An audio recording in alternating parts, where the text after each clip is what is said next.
उत्तर प्रदेश में आखिरकार ऐसा क्या हो गया कि महाराष्ट्र के विधानसभा चुनाव और झारखंड के विधानसभा चुनाव उत्तर प्रदेश उपचुनाव के आगे फीके पड़ गए।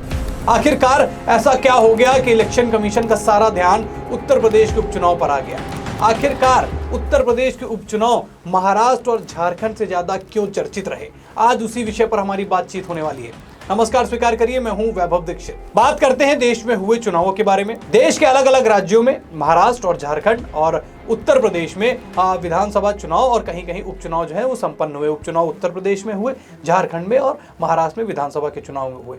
लेकिन इस बीच सबसे ज्यादा देश में चर्चा का केंद्र बिंदु बना उत्तर प्रदेश।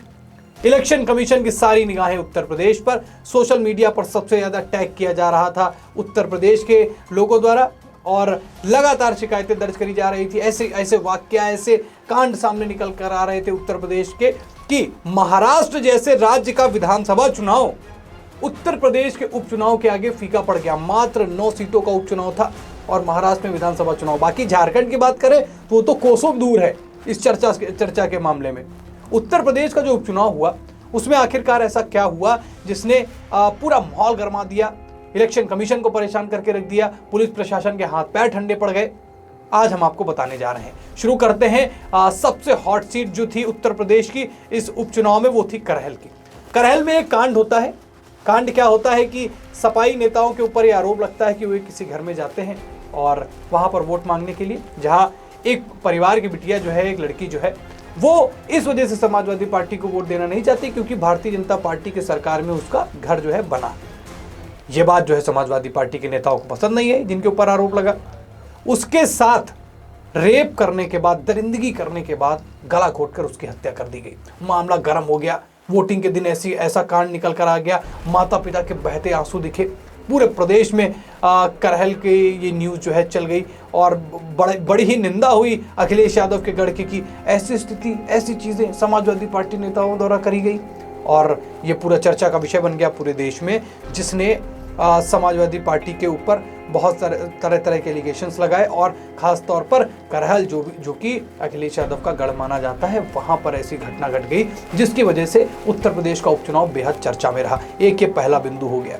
दूसरा, अलग अलग जगहों पर, ये वो मान लीजिए वो कानपुर में हो या फिर करहल में ही हो या फिर गाजियाबाद में हो या फिर अन्य कई जहाँ विधानसभाएं हैं, जहाँ उपचुनाव संपन्न हुए हैं या खैर हो, कहीं पर भी ज़्यादातर आपको एक खबर सुनने में आई होगी कि वोट नहीं डालने दिया जा रहा है, पुलिस प्रशासन रोक रहा है, गलत तरीके से चेकिंग हो रही है, कोई गलत लोग अंदर हैं, कुछ ऐसी बाहर है। ऐसी तरह तरह की भ्रामक खबरें देखने को मिली जिसने उत्तर प्रदेश के उपचुनाव को बेहद चर्चित किया। हालांकि इस पर प्रशासन ने अपनी तरफ से कोई बयान नहीं दिया। उन्होंने इन सारी घटनाओं का जो है वो विरोध किया कि ऐसी सारी चीज़ें नहीं है, सभी को वोट देने की अपील भी की गई। वीडियो भी वायरल हुआ कि पुलिस जो है वो लाउड स्पीकर में मोहल्ले में और जहाँ जिस विधानसभा में चुनाव हो रहे हैं उस मोहल्ले में जा के ये चीज़ बता रही है कि आप कम से कम ये खबरें ना फैलाइए कि उत्तर प्रदेश के अंदर जो है ऐसी स्थितियाँ हो रही हैं, आपकी विधानसभा में ऐसी स्थितियाँ हो रही हैं कि आपको वोट नहीं डालने दिया जा रहा है, गलत खबरें ना फैलाएं। ये एक दूसरा मुद्दा था जिसने चर्चा का केंद्र बिंदु बना। अब आते हैं एक और मुद्दे पर जिसमें अखिलेश यादव ने जो है वो ट्वीट किया। ट्वीट क्या किया? हाथ में बंदूक किसके हाथ में? पुलिस वाले के हाथ में। सामने कौन? औरत, महिला। उसके ऊपर ऐसे बंदूक तानते हुए एक फोटो जो है अखिलेश यादव ने अपने ट्विटर अकाउंट, एक्स अकाउंट से पोस्ट करी। उसके बाद बड़ा घमासान मच गया तो और इलेक्शन कमीशन को टैग किया जाने लगा कि कैसे देखिए शासन प्रशासन क्या कर रहा है, लोगों को तो डरा रहा है, बंदूक की नोक पे डरा रहा है और ऐसे तरह तरह के मामलों के लिए भी जो है इलेक्शन कमीशन को टारगेट किया गया, उसको टैग किया गया, बोला गया कि यहाँ वोटिंग नहीं करने दी जा रही, वहाँ वोटिंग नहीं करने दी जा रही, तरह तरह की बातें सामने आई। लेकिन अखिलेश यादव के इस ट्वीट ने पूरा माहौल गरमा दिया कि अरे पुलिस वाले ने कैसे एक महिला के ऊपर जो है बंदूक तान दी। और एक छोटी सी ट्वीट ने, एक छोटी सी फोटो ने, हालांकि संदेश बड़ा है क्योंकि कोई पुलिस वाला कैसे किसी महिला के ऊपर, वो भी इलेक्शन वाले दिन, बंदूक तान दे, तो खैर न्यूज़ थी, बड़ी न्यूज़ थी। लोगों ने इसको जब देखा तो मामला गर्म हुआ, लोगों ने बड़ी आलोचना करी, भारतीय जनता पार्टी की बड़ी आलोचना करी, इलेक्शन कमीशन की भी आलोचना करी, बड़ी कार्रवाई की मांग करी। लेकिन जब भैया मामला खुलकर सामने आया कि पहले पत्थरबाजी करी और जब दूसरा वीडियो दिखाया गया तो उसमें दिखाया गया कि पुलिस वाला केवल बंदूक से हाथ से उनको दिखा रहा है कि आप पीछे जाइए, यहाँ ऐसा काम मत करिए। तो ऐसी स्थितियां भी उत्पन्न हुई, मतलब कि राई का पहाड़ बनाने का काम उत्तर प्रदेश के उपचुनाव में किया गया और उसी उपचुनाव ने और इन्हीं घटनाओं ने जो है उत्तर प्रदेश के उपचुनाव को बेहद चर्चित कर दिया। पूरे देश के अन्य विधानसभा चुनाव पर उत्तर प्रदेश का उपचुनाव भारी पड़ गया। कुछ ऐसे हालात जो है उत्तर प्रदेश के उपचुनाव में हो गए। देखिए, जायज़ भी है, देश का सबसे बड़ा प्रदेश उत्तर प्रदेश और वहाँ की हॉट सीट्स, कुछ हॉट सीट्स में जहाँ पर उपचुनाव होने वाले हैं, ऐसी स्थितियाँ हो भी क्यों ना, क्योंकि 2027 में उत्तर प्रदेश के अंदर विधानसभा चुनाव होने वाले हैं, इसलिए इसको सेमीफाइनल भी कहा जा रहा था।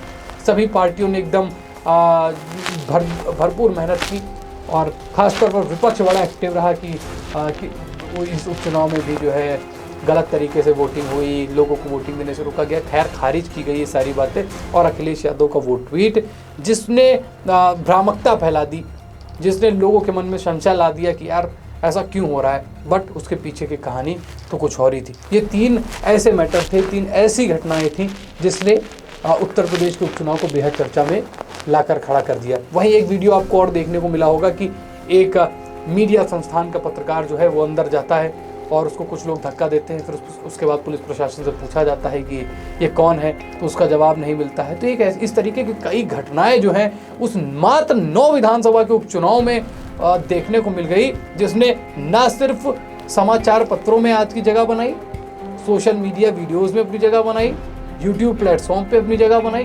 अनन्य तरीके के सोशल मीडिया प्लेटफॉर्म पर इस उपचुनाव की चर्चा रही और इतिहास में ऐसा कभी उपचुनाव जो है वो देखा नहीं गया। पहली बार इतनी गर्मा गर्मी, और ये इस बात का भी संकेत है दर्शकों कि 2027 में आने वाला विधानसभा चुनाव कहाँ जाएगा, किस दिशा में जाएगा, कौन सा तूल पकड़ेगा, विपक्ष किस तरीके के आरोप लगाएगा, पक्ष क्या करेगा। क्योंकि 9 विधानसभा के उपचुनाव में जहां लड़की की हत्या, रेप हो गई और तरह तरह की आलोचनाएं होने लगी, बंदूक निकल आई और मारपीट की बातें सामने आने लगी, धक्के मुक्की की बातें सामने आने लगी, पत्रकारों को रोकने की बातें सामने आने लगी, ऐसे तमाम मुद्दे निकल कर आए जिसने इस उपचुनाव को बड़ा ही संगीन बना दिया और इस बात का संकेत दे दिया। शासन प्रशासन के हाथ पैर फूल गए और उनको अभी से तैयारी करने के लिए बता दिया कि भैया रेडी रहिए 2027 के लिए, क्योंकि अभी 9 विधानसभा चुनाव में ये स्थिति है, तो आगे आने वाले 400 प्लस विधानसभा सीटों पर क्या स्थिति होगी। कुछ ऐसे हालात उत्तर प्रदेश के उपचुनाव में रहे जो महाराष्ट्र और झारखंड से ज्यादा देश भर में चर्चा का केंद्र बिंदु रहे। मैंने आपको 2-3 पॉइंट, 4 पॉइंट बताए, 5 पॉइंट बताए। इनमें से और कुछ अगर आपको लगता है कि उत्तर प्रदेश के उपचुनाव ने जो है वो तूल पकड़ने का काम किया, एक चर्चा का विषय बना, और क्या क्या थे आप अपने कमेंट में बताइए। लोगों को भी शेयर करिए कि इतिहास में ऐसा उपचुनाव पहली बार उत्तर प्रदेश के अंदर हुआ है जिसने बड़े बड़े राज्यों में हो रहे विधानसभा चुनाव को भी फीका साबित कर दिया। खबर में इतना ही, फिर मुलाकात होगी नई खबर के साथ, तब तक के लिए धन्यवाद।